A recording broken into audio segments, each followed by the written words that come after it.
Welcome to A Path to Resonance Healing. My name is Gadu. Thank you so much for joining us. So today we are going into a new chapter. We're going to start talk about a healing concept. So there are so many different ways to understand healing.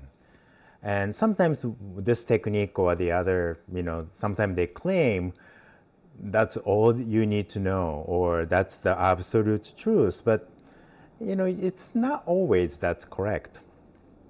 We create this kind of a healing practice or concept trying to understand, what's going on around us.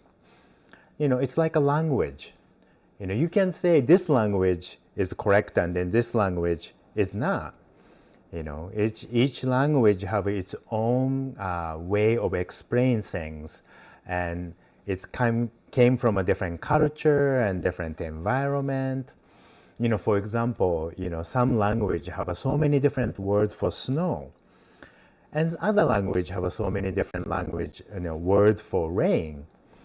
Because of the environment and the culture.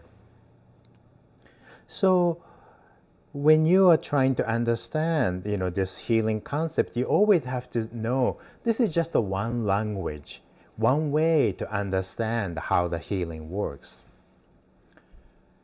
And so the language I use is the language of Chinese medicine and the Kiko or Qigong, because that's my background.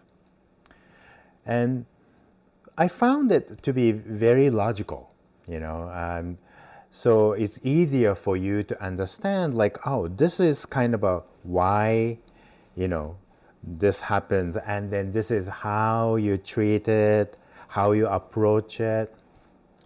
And when things are more logical, it's easier for us to kind of, our conscious mind to grasp, and so then it's easier for us to motivate ourselves, okay, if I do this, then this will happen. So then, okay, so I need to do this. So I found it to be very clear in that sense. But of course, there are so many different ways. So if you're using your own language for healing, feel free, to go. It's just a one way of understanding. So we'll continue, from now, different theory and different concept of healing.